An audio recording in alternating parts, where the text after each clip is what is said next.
गुरु रविदास जी 15वीं-16वीं शताब्दी में एक महान संत, दार्शनिक, कवि, समाज सुधारक और भारत में भगवान के अनुयायी हुआ करते थे। निगुण संप्रदाय के ये एक बहुत ही प्रसिद्ध संत थे, जिन्होंने उत्तरी भारत में भक्ति आंदोलन का नेतृत्व किया था। रविदास जी बहुत अच्छे कवित्वज्ञ थे। इन्होंने अपनी रचनाओं के माध्यम से अपने अनुयायियों, समाज एवं देश के कई लोगों को धार्मिक एवं सामाजिक संदेश दिया। रविदास जी की रचनाओं में उनके अंदर भगवान के प्रति प्रेम की झलक साफ दिखाई देती थी। वे अपनी रचनाओं के द्वारा दूसरों को भी परमेश्वर से प्रेम के बारे में बताते थे और उनसे जुड़ने के लिए कहते थे। आम लोग उन्हें मसीहा मानते थे क्योंकि उन्होंने सामाजिक और आध्यात्मिक आवश्यकताओं को पूरा करने के लिए बड़े बड़े कार्य किए थे।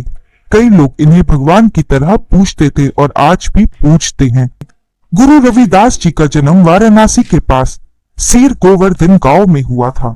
इनकी माता कालसी देवी एवं पिता संतोख दास जी थे, जो चमार जाति के थे। रविदास जी के जन्म पर सबकी अपनी अपनी राय है। कुछ लोग का मानना है इनका जन्म 1376 से लेकर 1377 के आसपास हुआ था। कुछ कहते हैं 1399 सीई में हुआ था। कुछ दस्तावेजों के अनुसार रविदास जी ने 1450 से 1520 के बीच अपना जीवन धरती में बिताया था। इनके जन्म स्थान को अब श्री गुरु रविदास जन्म स्थान कहा जाता है। रविदास जी के पिता राजानगर राज्य में सरपंच हुआ करते थे। इनका जूते बनाने और सुधारने का काम हुआ करता था। रविदास जी बचपन से ही बहुत बहादुर और भगवान को बहुत मानने वाले थे। रविदास जी को बचपन से ही ऊंची जाति वालों की हीन भावना का शिकार होना पड़ा था। वे लोग हमेशा इस बालक के मन में उसके नीच जाति होने की बात डालते रहते थे। रविदास जी ने समाज को बदलने के लिए अपनी कलम का सहारा लिया। वे अपनी रचनाओं के द्वारा जीवन के बारे में लोगों को समझाते, लोगों को शिक्षा देते कि इंसान को बिना किसी मतभेद के अपने पड़ोसी से अपने समान प्रेम करना चाहिए। रविदास जी की शिक्षा। बचपन में रविदास जी अपने गुरु पंडित शारदानंद की पाठशाला में शिक्षा लेने जाया करते थे। कुछ समय बाद ऊंची जाति वालों ने उनका पाठशाला में आना बंद करवा दिया था। पंडित शारदानंद जी ने रविदास जी की प्रतिभा को जान लिया था। वे समाज की ऊंच नीच बातों को नहीं मानते थे। उनका मानना था कि रविदास भगवान द्वारा भेजा गया एक बच्चा है। जिसके बाद पंडित शारदानंद जी ने रविदास जी को अपनी पर्सनल पाठशाला में शिक्षा देना शुरू कर दिया। वे एक बहुत प्रतिभाशाली और होनहार छात्र थे। उनके गुरु जितना उन्हें पढ़ाते थे उससे ज्यादा वे अपनी समझ से शिक्षा ग्रहण कर लेते थे। पंडित शारदानंद जी रविदास जी से बहुत प्रभावित रहते थे। उनके आचरण और प्रतिभा को देख वे सोचा करते थे कि रविदास एक अच्छा आध्यात्मिक गुरु और महान समाज सुधारक बनेगा। संत रविदास का आगे का जीवन। रविदास जी जैसे जैसे बड़े होते जाते हैं, भगवान राम के रूप के प्रति उनकी भक्ति बढ़ती जाती है। वे हमेशा राम, रघुनाथ, राजा रामचंद्र, कृष्ण, हरि, गोविंद आदि शब्द उपयोग करते थे, जिससे उनकी धार्मिक होने का प्रमाण मिलता था। रविदास जी मीराबाई के धार्मिक गुरु हुआ करते थे। मीराबाई राजस्थान की राजा की बेटी और चित्तौड़ की रानी थी। वे रविदास जी की शिक्षा से बहुत अधिक प्रभावित थी और वे उनकी एक बड़ी अनुयायी बन गई थी। मीराबाई अपनी रचनाओं में लिखती हैं, उन्हें कई बार मृत्यु से उनके गुरु रविदास जी ने बचाया था। रविदास जी सामाजिक काम। लोगों का कहना है भगवान ने धर्म की रक्षा के लिए रविदास जी को धरती में भेजा था, क्योंकि इस समय पाप बहुत बढ़ गया था। लोग धर्म के नाम पर जाति रंग भेद करते थे। रविदास जी ने बहादुरी से सभी भेदभाव का सामना किया और विश्वास एवं जाति की सच्चाई परिभाषा लोगों को समझाई। वे लोगों को समझाते थे कि इंसान जाति, धर्म या भगवान पर विश्वास के द्वारा नहीं जाना जाता है, बल्कि वो अपने कर्मों के द्वारा पहचाने जाते हैं।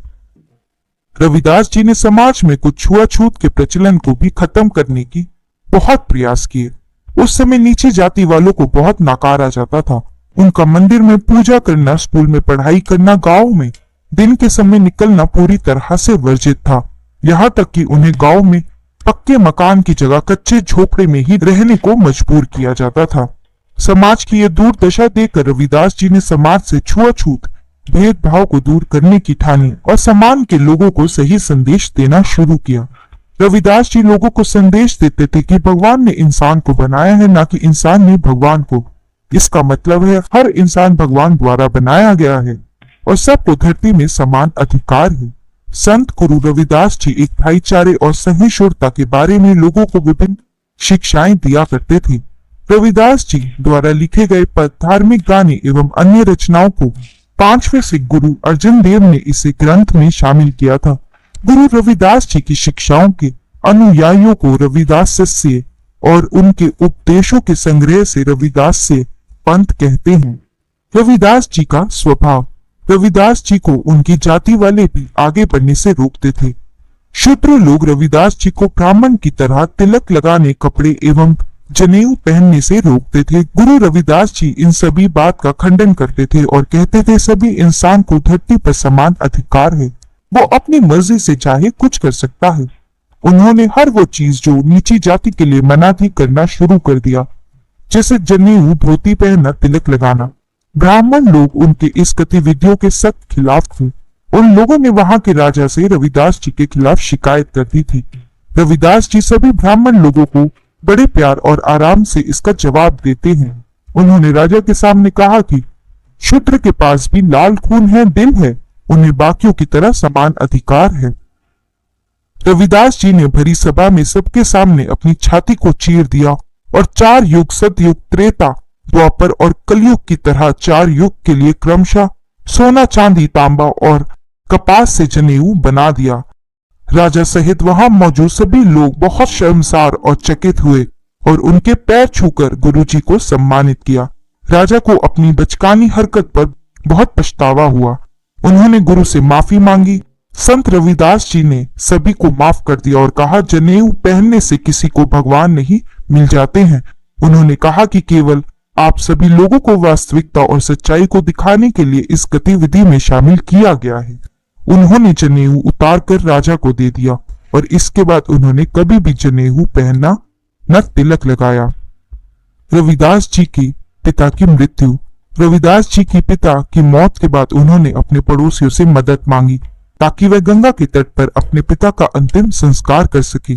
ब्राह्मण इसके खिलाफ थे क्योंकि वह गंगा जी में स्नान किया करते थे और शूद्र का अंतिम संस्कार उसमें होने से वह प्रदूषित हो जाती। उस समय गुरुजी बहुत दुखी और असहाय महसूस कर रहे थे, लेकिन इस घड़ी में भी उन्होंने अपना संयम बनाए रखा और भगवान से अपने पिता की आत्मा की शांति के लिए प्रार्थना की। फिर वहां एक बहुत बड़ा तूफान आया। नदी का पानी विपरीत दिशा में बहने लगता है। फिर अचानक पानी की एक बड़ी लहर मृत शरीर के पास आई और अपने में सारे अवशेषों का अवशोषित कर लिया।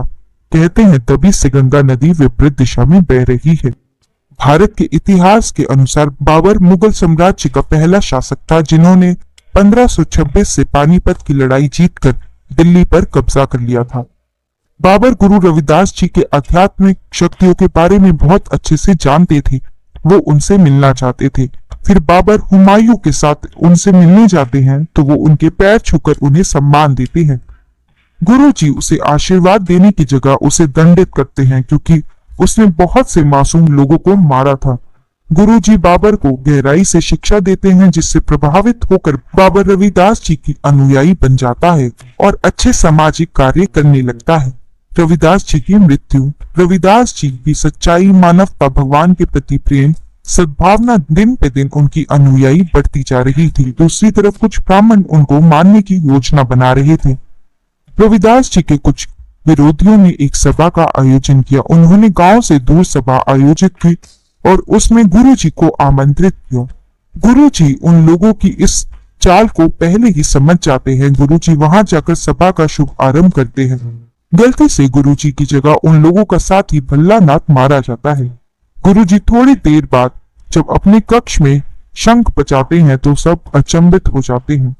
अपने साथी को मरा देख वे बहुत दुखी होते हैं और दुखी मन से गुरुजी के पास जाते हैं। रविदास जी के अनुयायियों का मानना है कि रविदास जी 120 या 126 वर्ष के बाद अपने शरीर को त्याग देते हैं। रविदास जयंती को माघ महीने की पूर्णिमा के दिन मनाया जाता है। रविदास शिष्य समुदाय के लिए इस दिन वार्षिक उत्सव होता है। वाराणसी में इनके जन्म स्थान श्री गुरु रविदास जन्म स्थान में विशेष कार्यक्रम आयोजित होते हैं, जहां लाखों की संख्या में रविदास जी के भक्त वहां पहुंचते हैं। इस साल रविदास जयंती कब मनाई जाएगी, मैंने आपको डिस्क्रिप्शन बॉक्स में दिया हुआ है। सिख समुदाय द्वारा जगह जगह नगर कीर्तन का आयोजन किया जाता है, स्पेशल आरती की जाती है। रविदास जयंती मनाने का उद्देश्य यही है कि गुरु रविदास जी की शिक्षा को याद किया जा सके। उनके द्वारा दी गई भाईचारे शांति की सीख को दुनिया वाले एक बार फिर अपना सके। वाराणसी में रविदास जी की याद में बहुत से स्मारक बनाए गए हैं, रविदास पार्क, रविदास घाट, रविदास नगर, रविदास मेमोरियल गेट आदि। आपको ये वीडियो कैसा लगा कमेंट सेक्शन में लिखकर जरूर बताएं। वीडियो को लाइक और शेयर करना ना भूलें।